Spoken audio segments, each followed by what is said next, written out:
Joining me right now is Wyoming Senator. He is chairman of the Senate Republican Conference and a doctor himself, Dr. John Barrasso.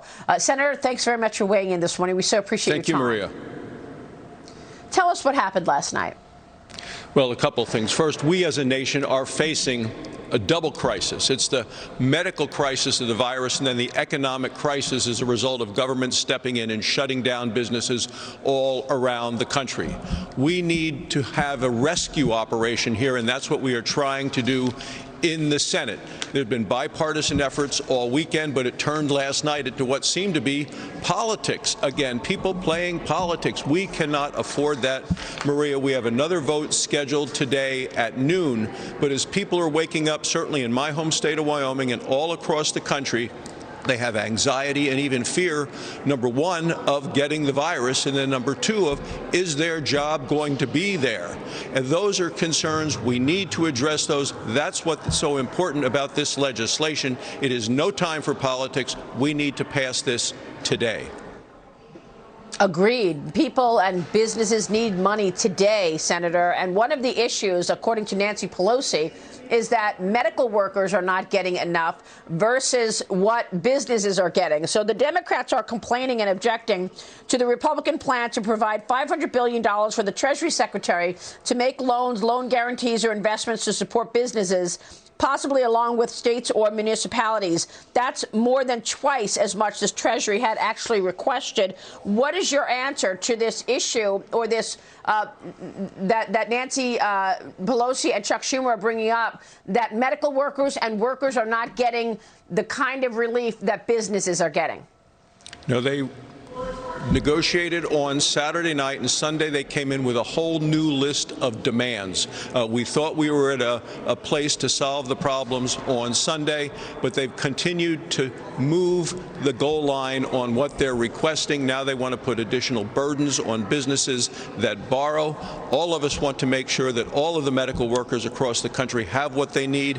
In some places it's a logistical problem of getting things to locations. I talked to the doctors that I worked with, who I practiced with in Wyoming, visited with them yesterday. They continue to have concerns about the supplies, the personal protective equipment, as well as the testing.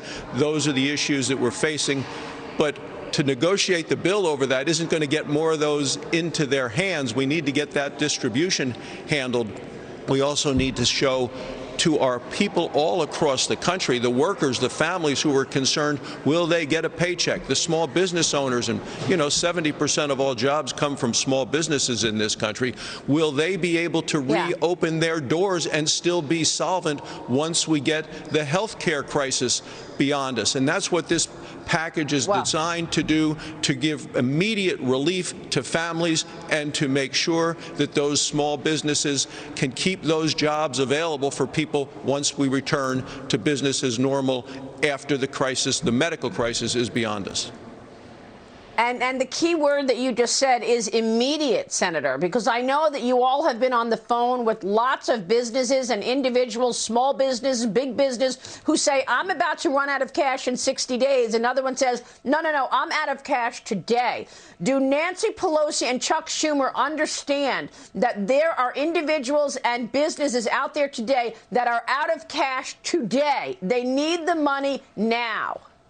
Well, it's hard to know if they do understand that or realize that they're playing politics while the demands and the needs around the country continue to increase. And I think we need some certainty for folks at home that they will get that relief. I will tell them relief is on the way. We're going to work our way through these delays. We want to get this passed today so the American public, families who are concerned, and small businesses who want to keep those jobs available, that paychecks will continue to go, that the small businesses that employ all of these people will be able to open their doors again in the future.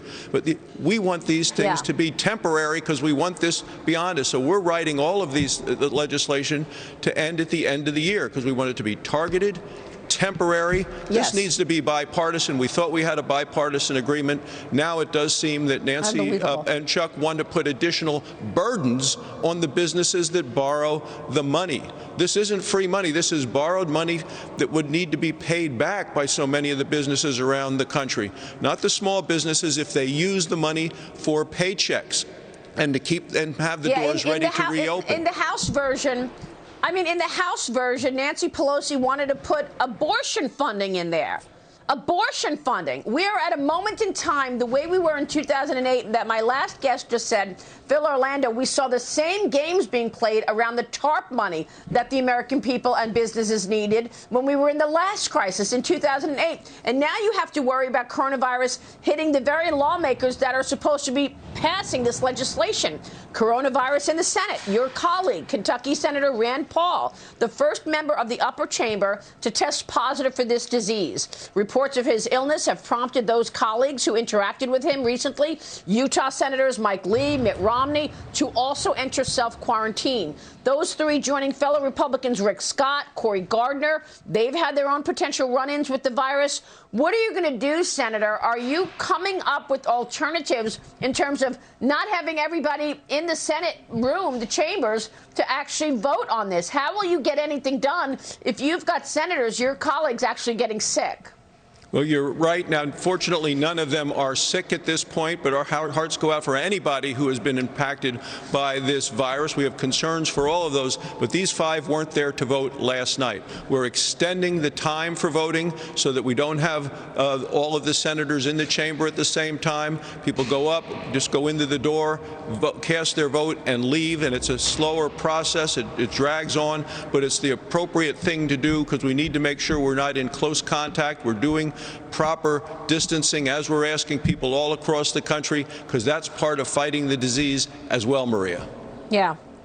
Senator, real quick before you go, there are calls to shut down the country for a period of time.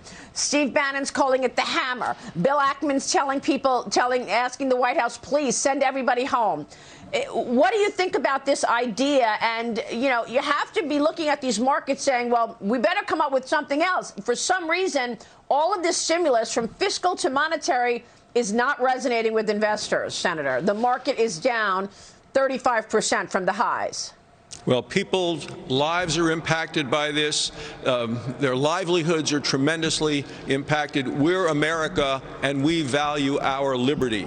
I'm at a point where I say, let's make sure people do the responsible thing. I don't want the country stepping in and interfering with individual personal liberties, but it's time for America to do the responsible thing. People are doing it all across the country, some locations not as well as others, but we need to use, as a doctor, I would say, make sure you're washing your hands, social distancing, avoiding crowds. If you're sick, clearly stay home, stay away from others, use the proper precautions that we're hearing coming out of the Surgeon General and Dr. Fauci and Dr. Birx. They're the people to be listening to. They have incredible credibility on this, and they're getting that word out. Senator, final word here, only a couple of seconds here. You're in a leadership position in the Senate. Do you expect we'll get a deal this week? I'm wanting a deal and a passed bill today. We're voting again at noon.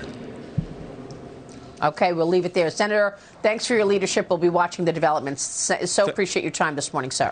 Thank you, Maria.